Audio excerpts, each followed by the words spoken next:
नाम को धन्यवाद हो कि ये इस चेरों की सभा में परमेश्वर ने ले आया है। कई बार परमेश्वर हमें सिखाता है। जब हम मसीह में नहीं थे, उसी समय से प्रभु की नजर हमारे पर, मतलब बाकी कोख में जब हम थे तभी परमेश्वर ने हम पर चित्त लगाया, हम पर चित्त लगाया। हमारा चुनाव तभी, लेकिन सही समय पर परमेश्वर हमें चुनता है और हमें बुलाता है। जब तक वो बुलाता नहीं है, जब तक हमें बुलाता नहीं है, सही तरीके से सेवकाई शुरू नहीं, तब तक कोई परेशानी नहीं हुई। जब तक बुलावा ना आए, जिस दिन आपको बुलावा आएगा, समझ जाओ आपको परेशानियां चालू हो जाए। कई लोग बोलते हैं कि मसीह में आने के बाद में सब शांति मिलती है, प्रॉस्पेरिटी मिलती है, ब्लेसिंग्स मिलती है, सब कुछ मिलता है ना, कंफर्ट में रहते हैं। ये गलत फहमी है ना। मसीह में आने के बाद में हम चैन से बैठ नहीं सकते और हमारी परेशानियां हमें नजर आने लग जाती है। अरे ये कैसा बोल रहा है? अगर मसीह ने हमें बुलाया है, अगर हम मसीह में आए हैं, तो कैसे परेशानियां हैं, कैसे समस्याएं हैं? हम तो जब मसीह में नहीं थे तो अच्छे से जी रहे थे, अच्छे से मस्त खा पी रहे थे। आज चलो परेशानियां आई, बीमारियां आई, है ना, तंगी मुसीबतें आई, चलो आते रहती है। लेकिन जिस दिन खुदा ने आपको चुना, जिस दिन खुदा ने आपको बुलाया है, शैतान आपके जीवन में काम करना चालू करता है। क्योंकि उसे पता है आपकी, जब तक आपको बुलाया नहीं है तब तक शैतान को आपसे कोई दिक्कत नहीं थी, कोई परेशानी नहीं थी, परेशानी नहीं थी। उनको उसको पता है, करने दो, मजा करने दो, क्या करने का करने दो, ये तो मेरे लोग हैं। लेकिन उसे पता नहीं कि हम खुद से खरीदे हुए लोग हैं। हमें उसने दाम देकर, अपने लहू का दाम देकर उसने हमें खरीदा हुआ है। अगर खरीदा हुआ है तो खरीदे हुए लोगों का क्या काम है? अगर हम खरीदे हुए हैं तो हमारा काम क्या है मसीह में? ये हमें पता ही नहीं होता कहीं भी। बस हमें मसीह ने बुलाया है, बस मसीह ने हमें बुलाया, हम सेवकाई कर रहे हैं। हम जैसे चाहे वैसे मनमानी करके हम सेवकाई कर रहे हैं। लेकिन रियलिटी में क्या है सेवकाई, हमें पता ही नहीं।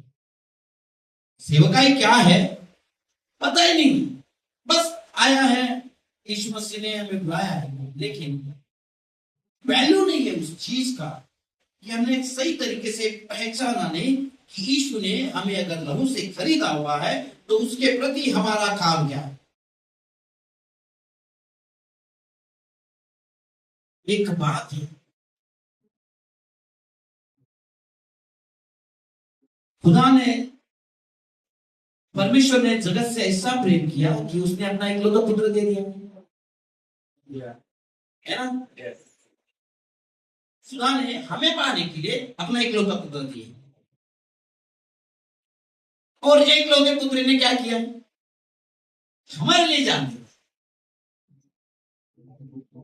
पिता ने अपने पुत्र को दिया, पुत्र ने हमारे लिए अपनी जान दी थी, बरोबर? पिता ने उसकी कीमत चुकाई अपने पुत्र को देकर, पुत्र ने उसकी कीमत चुकाई हमारे लिए है ना।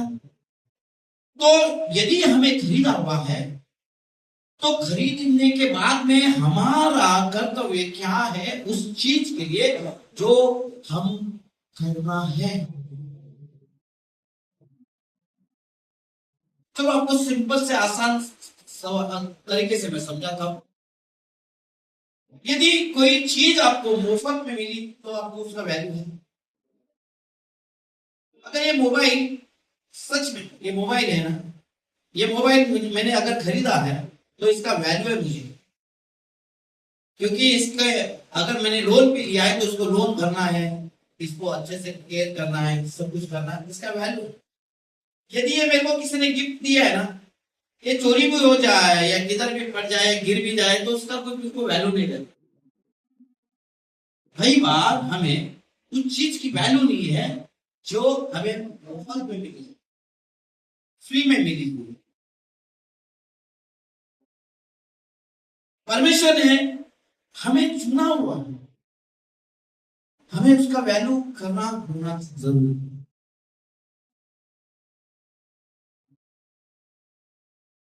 क्योंकि उसने हमें अपने लहू से खरीदा है। पढ़ेंगे एक वचन को, हम पढ़ेंगे पहला कुरिन्थियों उसका 6वां अध्याय 19 और 20 को पढ़ेंगे हम लोग।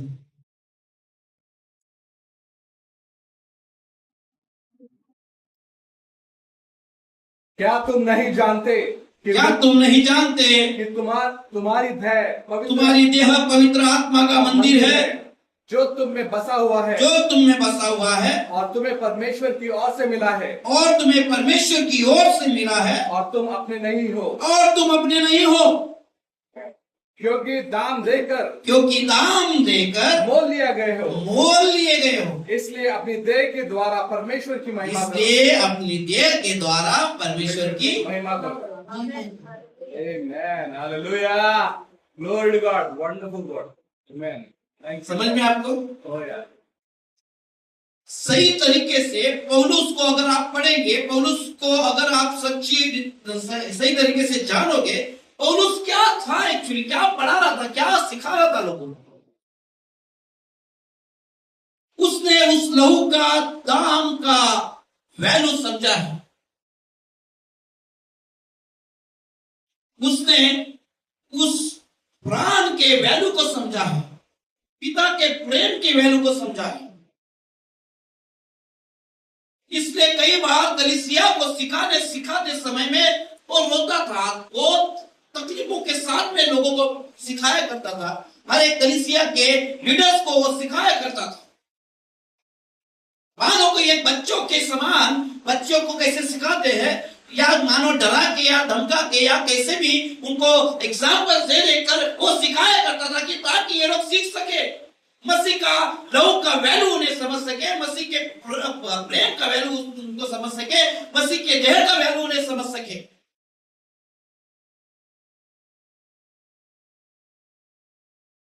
पौलुस उन्हें कई बार सिखाया करता था।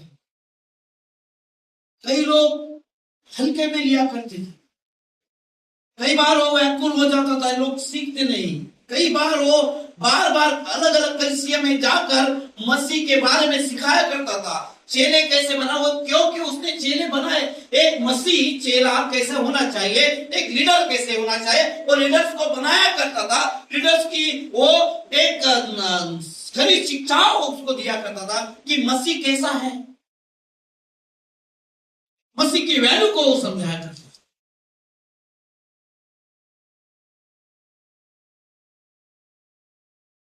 अब्राहम को देखेंगे, अब्राहम ने अपना सब कुछ छोड़कर आया।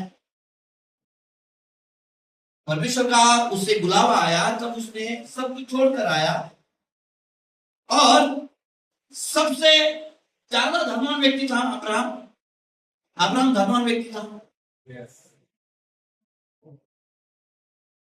अब्राहम धनवान व्यक्ति था। उसने सब कुछ दिया, लोट को भी दिया, सबको दे दिया,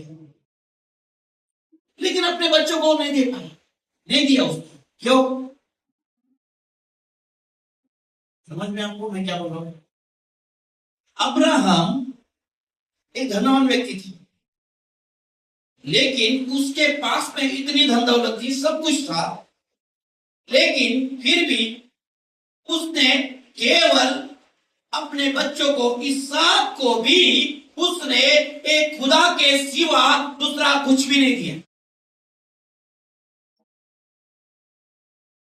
इसहाक को खुदा के सिवा कुछ नहीं दिया। उसने मेहनत करना सिखाया, उसे मेहनत करना सिखाया। खुदा के पास में जैसे अब्राहम ने मेहनत कर कर वो सीखा है, वैसे ही इसहाक को वो खुदा दिया उसने। खुदा सबसे बड़ी दौलत उसने इसहाक को दिया। धन दौलत को नहीं दिया, उसने खुदा को दिया। इसलिए वचन कहता है, क्या कहता है? उसने आकाल में बोया और उसी साल 100 गुना फल को पाया। मतलब मेहनत करने को सिखाया उसने। क्या कहा? पुरुष हमेशा मेहनत करने को सिखाता था, लेकिन लोग मेहनत नहीं करना चाहते थे। कई बार लोगों देखो, कई बार हम हमारे बच्चों के लिए धन दौलत छोड़ जाते हैं। उनको माँ बाप कई बार बच्चों के लिए धन दौलत छोड़ते हैं, लेकिन वो धन दौलत को क्या करते हो, उसका वैल्यू नहीं करके उसको उड़ा देते हैं। कई बच्चों को अपने माँ बाप कोई विरासत में कोई छोड़ नहीं जाते हैं, उनको मेहनत करनी पड़ती है। ऐसे ही किसान को अब्राहम ने मेहनत करना सिखाया, और अब्राहम ने जब इसहाक को खुदा दिया तो आकाल में उसने बोया और उसी साल उसने 100 गुना बोया। यदि खुदा आपके पास में है तो आपके पास में सारी जगह, सारी धन संपत्ति आपके पास में है।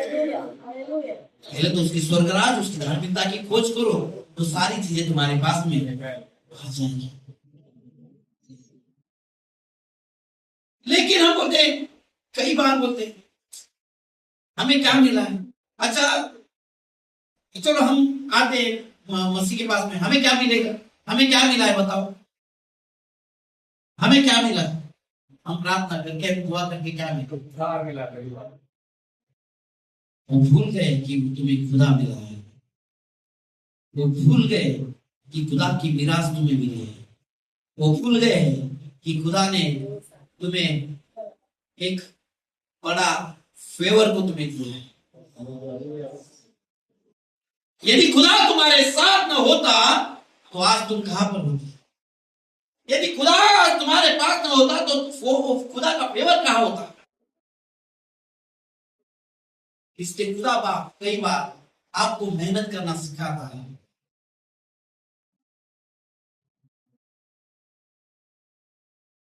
हमें उस चीज की वैल्यू होनी चाहिए जो खुदा ने हमें दी है।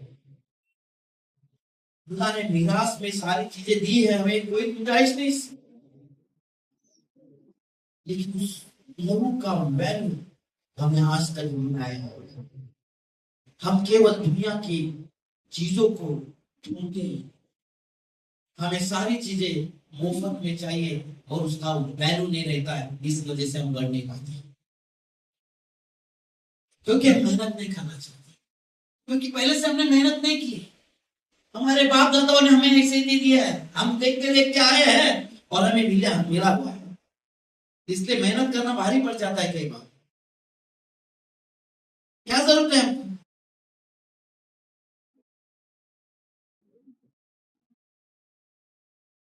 परमेश्वर हमसे प्रेम करता है।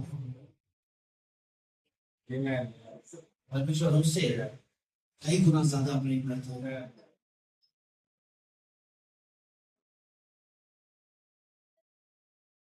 यदि खुदा ने हमें बुलाया है तो हम आज दुनिया में अगर हम हैं, यदि मेरे घर में मैंने किसी को दाम लेकर उसको खरीदा हुआ है और फिर वो किसका गुलाम है? वो किसका काम करेगा? काम किसका करेगा? यदि मालिक ने उसे खरीदा हुआ है तो मालिक का ही काम करेगा, क्या बाहर के लोगों का काम करेगा? हमें पहचानना की जरूरत है कि हमें किसने खरीदा है और हम किसके काम करें। हमें पता होना चाहिए हम किसके खरीदे हुए हैं और किसका हम काम कर रहे हैं। जिस घर की हम रोटी खाते हैं उसके ही वफादार हम रहने चाहिए। जिस घर की हम रोटी खाते हैं उसी के वफादार होने चाहिए। यदि खुदा के घर के हम खुदा ने हमें खरीदा है तो खुदा के घर की रोटी खाते हैं तो खुदा के घर के वफादार होने चाहिए। पौलुस से सिखाता था, पौलुस कई बार ये बात सिखाता था बच्चों की नहीं, कि बच्चों को कैसे हम डरा के धमका के बाबा ये करेगा तो ऐसा होगा, ये करेगा तो ऐसा नहीं होगा। कई बार हमारे बच्चों को हम कई बार सिखाते हैं ना, हम लोग कि डिसिप्लिन में लाने की कोशिश करते हैं। कई बार हम बच्चों को अच्छी बातों को सिखाते हैं कि देख बेटे ऐसा करेगा तो ऐसा होगा, या अगर तू प्रार्थना करेगा दुआ करेगा तो आगे चल के तेरे लिए परमेश्वर बहुत कुछ काम वो करेगा, नहीं करेगा तो एक शैतान तुमको भरमाएगा। हम कई बार छोटे छोटे बच्चे रहते तो खा ले खाना नहीं तो शैतान आ जाएगा, खा ले खाना नहीं सो जा नहीं तो शैतान आ जाएगा। कई बार ऐसे डरा कर धमका के लोग सुनकर, बच्चे लोग सुनकर खाना खाते थे, सोया करते हैं। पुरुष कई बार पवित्रताई की डरा, पवित्रताई का डर दिखाकर उन्हें सिखाया करता था। पवित्रताई का डर, क्योंकि पवित्रताई का डर इसके लिए कि यदि तुम परमेश्वर का मंदिर हो, क्या बोलता है वहां पर, यदि क्या तुम नहीं जानते कि तुम्हारी देह पवित्र आत्मा का मंदिर है और जो तुम्हें बसा हुआ है और तुम्हें परमेश्वर की ओर से मिला हुआ है, और तुम अपने नहीं हो, अपने खुद के नहीं हो तुम। यदि तुम अपने खुद के नहीं है, खुदा के खरीदे हुए है, तो खुदा के खरीदे हुए घर में खुदा की ही वस्तु रहेगी। खुदा की पवित्रता उस मंदिर में रहनी चाहिए। यदि तुम्हें खरीदा है, यदि खुदा ने तुम्हें खरीदा हुआ है, खुदा ने दाम देकर तुम्हें खरीदा हुआ है, तो उस अगर परमेश्वर का ये मंदिर है तो उस मंदिर में पवित्रता की चीजें होनी जरूरी है। तुम्हारे अंदर सारी चीजें निकालनी पड़ेगी, क्योंकि तुम अब खुद के नहीं, तुम परमेश्वर के, क्योंकि तुमको दाम देकर लाया गया है, खरीदा हुआ है। हमारे शरीर से किसकी महिमा होनी चाहिए? परमेश्वर की महिमा। हमारे बोलने से, हमारे बर्ताव से, हमारी हर एक चाल चलन से खुदा की महिमा होनी चाहिए। तुम्हारा उठना, तुम्हारा बैठना, तुम्हारा बात करना, तुम्हारा हर एक चाल चलन खुदा को महिमा देने जैसा होना चाहिए। क्या हम अपने आप को परखते हैं? क्या हम अपने आप को जांचते हैं? हमें अपने शरीर की ओर ध्यान देने की जरूरत है। हमें अपने शारीरिक बर्ताव पर ध्यान देने की जरूरत है, क्योंकि ये शरीर किसका है? परमेश्वर का है।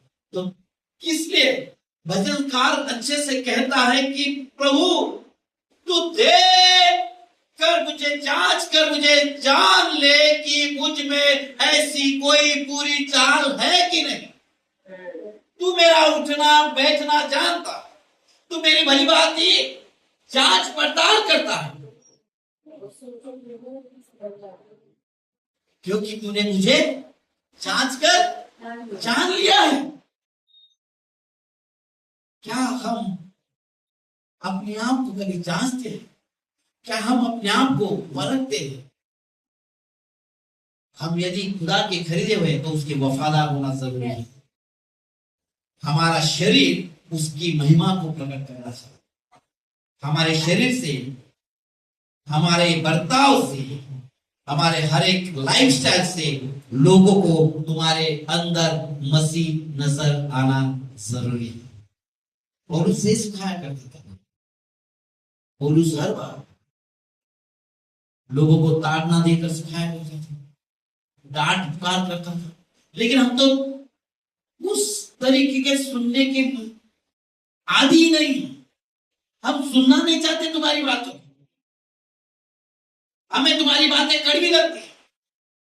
यदि ये सीखना है तो तुम्हारे कड़वे गुण तुम्हें पीने पड़े।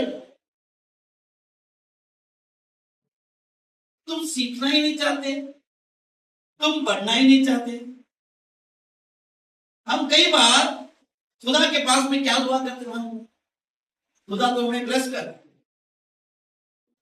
लेकिन हम जैसे जगह पे वैसे हम ठीक है, हमें बोल मत कुछ, हमको ब्लेस कर खुदा, लेकिन जिस जगह पर हम लोग है उसी जगह पर रहने, क्योंकि हम सुनना नहीं चाहते। दुआ करते हैं ब्लेसिंग्स की, लेकिन बढ़ने की दुआ या उसके जैसे होने की दुआ कभी नहीं करते। यदि कोई खादी मगर कुछ बोलता है, उनके शब्द हमें करवाट की तरह लगते हैं, एक कड़वे घूट के समान लगते हैं, एक तीर के समान चुभते हैं। अगर सीखोगे नहीं तो बढ़ोगे नहीं। हमें बढ़ना जरूरी है। सीख हमारी बुलाहट क्या है, उस बुलाहट में खड़ा होना हमारे लिए बहुत जरूरी है। परमेश्वर ने हमें बुलाया। देखो, ईमानदार होना बहुत जरूरी है। एक अच्छा से एक दूसरा समय उसका 15 अध्याय 19 से 22 को हम पढ़ेंगे। वफादार किसे कहते हैं? दूसरा शहर 15 अध्याय हाँ 19 से पढ़ती हूँ। हाँ तब राजा ने गद्दी इत्ते से पूछा, हाँ हमारे संग तू क्यों चलता है? हाँ लौट कर राजा के पास रहे, हाँ क्योंकि तू परदेसी और अपने देश से दूर है, इसलिए अपने स्थान को लौट जा। हाँ तू तो कल ही आया है, क्या मैं आज तुझे अपने साथ मारा फिराऊं? हाँ। मैं तो जहाँ जा सकूंगा वहाँ जाऊंगा, जहाँ जा सकूंगा वहाँ जाऊंगा। जाऊंगा। तू लौट जा हाँ। और अपने भाइयों को भी लौटा दे। हम्म। ईश्वर की करुणा और सच्चाई तेरे संग रहे। इतने ने राजा को उत्तर देकर कहा, यहोवा के जीवन की शपथ और मेरे प्रभु राजा के जीवन की शपथ, जिस किसी स्थान में मेरा प्रभु राजा रहेगा, चाहे मरने के लिए हो चाहे जीवित रहने के लिए, उसी स्थान में तेरा दास भी रहेगा। तब दाऊद ने इत्ते से कहा, पार चल। अतः प्रति इत्ते अपने समस्त जनों और अपने साथ के सब बाल बच्चों समेत पार हो गया। देखो कैसे, मतलब ये उस समय की बात है जब दाऊद का बेटा ही उसका दुश्मन बन गया था। जब ये उस समय की बात है जब दाऊद का बेटा उसका दुश्मन बन गया था, तब क्या नाम उसका? इतई नाम एक व्यक्ति था।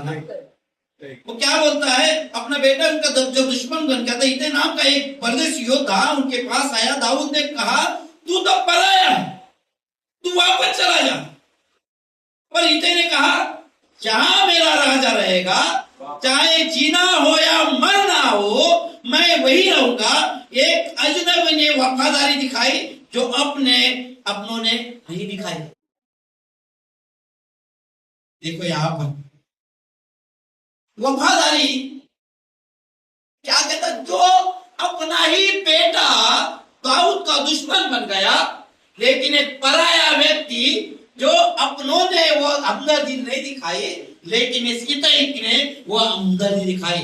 तू जहां मेरा राजा जाएगा वहां पर मैं, चाहे जीना हो या मरना हो, कुछ भी हो, लेकिन मेरा जीना मरना तेरे साथ में, मेरे राजा के साथ में रहेगा।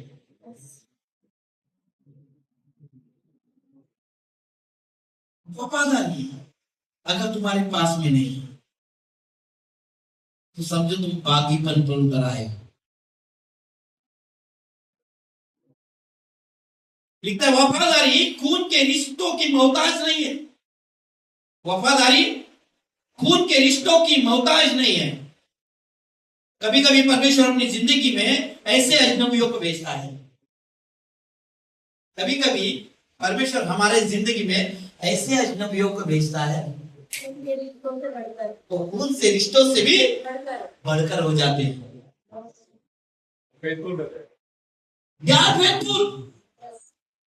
वो अपने कामों में वफादार है। उन्होंने जाना है, खुदा के प्रेम को जाना है, राजा के प्रेम को जाना है। इसलिए बोलता है, राजा तू जहां कहीं जाएगा, एक आदमी तू जहां कहीं जाएगा, मेरा जीना मरना तेरे साथ में होगा। चाहे भूख हो या मरी हो, कैसे भी हालात हो, तंगी हो, मुसीबत हो, लाचारी हो, लेकिन मेरा जीना और मरना तेरे साथ में रहेगा। आप घर पर जाके अच्छे से पढ़ना इस चीज कि खुदा बाप हमसे क्या कहते हैं। कई बार ऐसे लोगों को हमारे जीवन में खुदा बाप भेजता है, वो खून के रिश्तों से भी कहीं बढ़कर वो वफादारी निभाते हैं, क्योंकि उन्होंने खुदा के प्रेम को जाना है, खुदा के लहू को उन्होंने जाना है।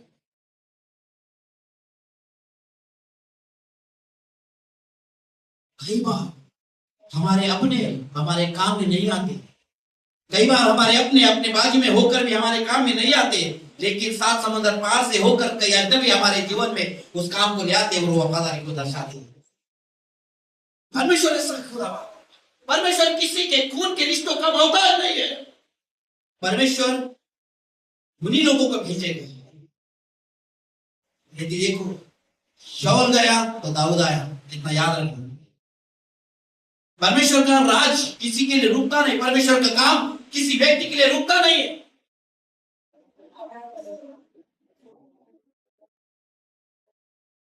शाऊल जाएगा तो दाऊद जरूर आएगा।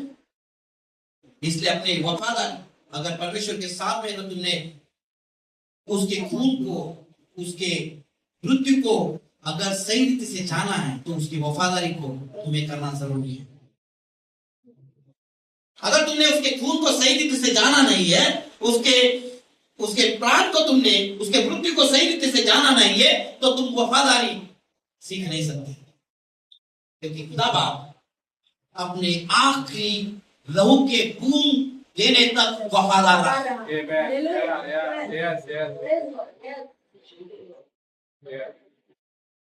आखिरी खून के खून तक वो वफादार रहा, उसने कोई कसर नहीं छोड़ी। आखिरी खून तक वो वफादार रहा, उसने हमारे लिए दाम देकर हमें छुड़ाया। आज शैतान, मैंने कल संडे को बोला, जैसे शैतान बार बार हर दिन रात और दिन हमारे कंप्लेंट्स लेके खड़ा रहता है, लेकिन खुदा बाप बोलता है इनको मैंने मेरे लहू से मैंने छुड़ाया, मैंने नाम देकर इन्हें छुड़ा। और शैतान का कुछ चुपचाप कराता है वहां पर खुदा बाप।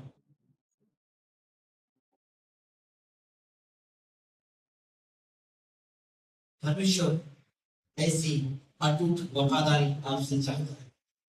खुदा बाप ऐसी अटूट प्रेम आपसे चाहता है।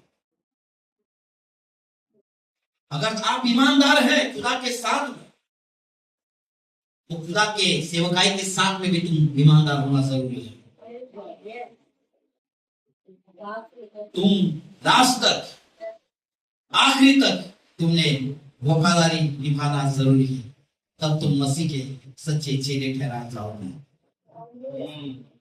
पौलुस ये सिखाया करता था, लेकिन आज भी पौलुस के जमाने के लोग आज भी यहाँ पर भी हैं, इस जमाने में भी, आज भी इस जमाने में पौलुस के जैसे जमाने के लोग आज भी इस जमाने में हैं, जो सुनना नहीं चाहते। अरे हमको नहीं, हमने हमारे बाप दादाओं ने कभी काम ही नहीं किया ये सब, हम नहीं करें, हम क्यों सुने थे, क्या मिलता है हमको तुमसे। जीने वाला कोई खादिम नहीं है, लेकिन उस पर जो फेवर है वो तुम्हें मिलता है यीशु के नाम से। उस फेवर को तुम, यदि खुदा बाप ने किसी खादिम को उस स्थान पर रखा है, उस सेवक को अगर उस जगह पर रखा है, तो चाहे वो अनपढ़ हो, गवार हो, लाचार हो या कैसा भी हो, लेकिन तुम्हारे सर के ऊपर उसको रखा हुआ है और तुमको उसकी वफादारी करनी जरूरी है। और उसके भवन की, अगर भवन दिया हुआ है, उस भवन की रखवाली करने के लिए खुदा बाप ने। देखो अदन की वाटिका में एक बात को परमेश्वर ने कहा, परमेश्वर ने कहा कि तो ये इसकी देखभाल कर, इसकी अदन की वाटिका की। और किसकी देखभाल करने बोला था?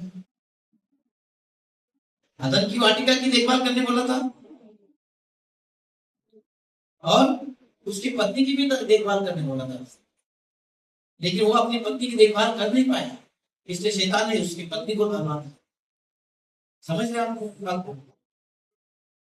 अगर उसके साथ में उसकी सरकार ने उसे दी है तो उसका काम था उसको संभालना। आज कई बार शैतान बहनों को इस्तेमाल करता है।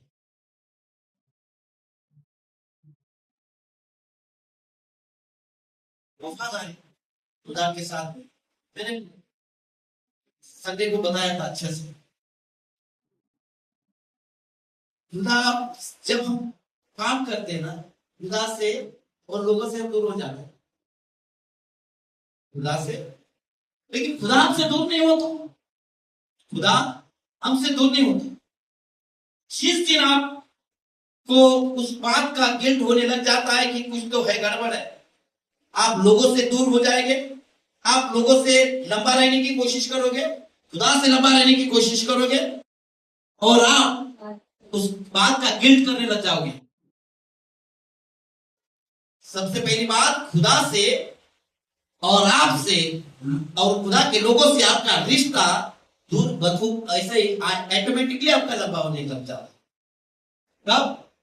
जब आप बागी पर भी उतर आते हो, आप परमेश्वर के प्रेम से अलग होते हो, आपके अंदर वो पाप आ जाता है, वो रेबेलियंस आ जाता है, तब आपको वो शैतान ऑटोमेटिकली खुदा से दूर करा रहा है कि अरे तूने तो ऐसा किया, अरे तूने ऐसा किया, भाई के लिए जा रहा था, भाई के लिए कर रहा है, अरे तुम अरे जाने छोड़ दे, तेरे को ऐसा बोला तो क्यों जा रहा है, अरे तुझसे बड़ा है क्या, तेरा कोई इज्जत है कि नहीं, अरे तेरे को कुछ समझ नहीं आता है क्या। शैतान तुम्हें क्षमाएगा, जैसे आदिम की बात का क्षमाया था, आज भी शैतान क्षमा। जब तुम परमेश्वर के कवरिंग में रहते हो, शैतान खरीदने वाले सिंह के समान बाहर घूम रहा है, ताकि इसलिए घूम रहा है कि ताकि तुमको फाड़ दे। शैतान खरीदने वाले सिंह के समान, फाड़ने वाला नहीं, सिंह के समान। लेकिन हम लोग डर जाते हैं और कई बार हम लोग बाड़ा तोड़कर भाग जाते हैं और हम परीक्षाओं में फंसते हैं। जिस दिन बाड़ा टूटे, जिस दिन बाड़ा टूटेगा तुमको सांप डसे। वचन है, वचन क्या कहता है? जो बाड़ा तोड़े उससे सांप डसे। इसके लिए परमेश्वर के प्यारे भाई और बहन, बाड़े में रहना बहुत जरूरी है, उस बाउंड्री में रहना बहुत जरूरी है, चाहे लोग कैसे भी हो। देखो, नोआ की जहाज में अलग अलग तरीके के प्राणी थे, लेकिन साथ में रहे हो। नोआ की जहाज में अलग अलग तरीके के प्राणी थे, लेकिन कभी उन्होंने झगड़ा नहीं किया। अंदर झगड़ा किया क्या? कितना तो बदबू था उधर, कितना तो गंदगी रही होगी, लेकिन कहीं हिंसाचार नहीं हुआ वहां पर। वो मसीह का प्रेम, वो परमेश्वर ने व्यक्त किया।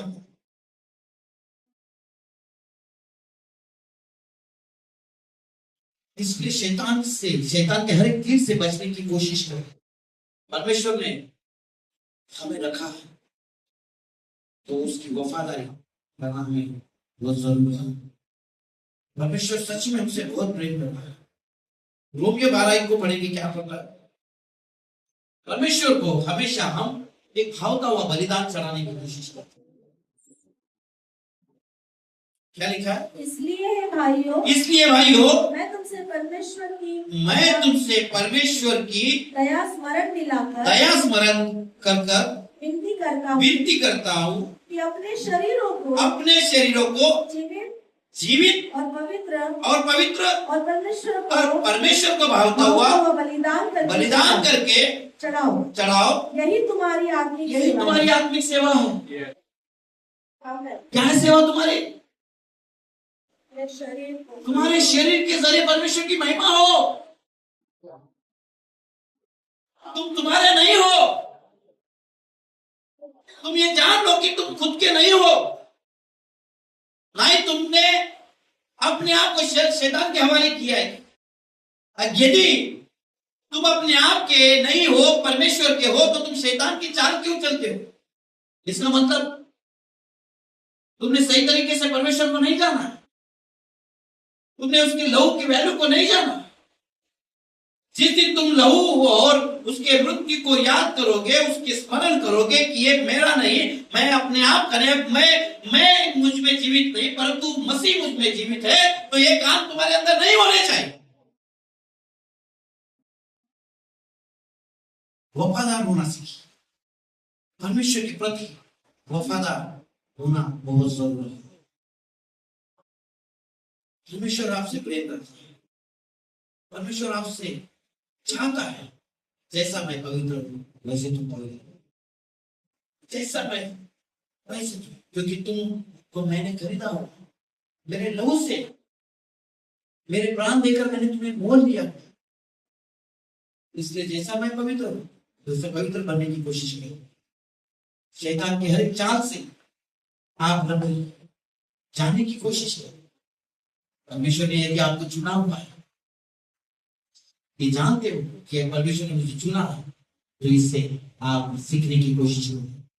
यदि आपको आपका खादिम अगर कुछ बोले, आपको चिल्लाए, तो क्या लिखा है? एक दूसरे की सहन। लेकिन आप सहना नहीं चाहते, सहोगे नहीं तो बढ़ोगे नहीं, तो फिर आप वही रहोगे। फिर पीछे के जो थे वो आगे जाएंगे और आगे के थे तो पीछे चले जाएंगे। तो फिर आप बैठोगे, अरे यार ऐसा कैसे हो? शाऊल गया तो दाऊद आया। परमेश्वर एक को नियुक्त करता है तो और दूसरे को उठाता है। परमेश्वर एक को नियुक्त करता है और दूसरे को उठाता है। तो परमेश्वर के प्रति ईमानदार वफादार रहिए, भवन के प्रति वफादार रहिए, कलीसिया के प्रति वफादार रहिए, कलीसिया के खादिम के प्रति वफादार रहिए। इसमें ही आपकी भलाई है, इसमें आपकी आशीष है, इसमें आपकी ग्रोथ है, इसमें ही आपका अभिषेक है और इसमें ही आपको फेवर है।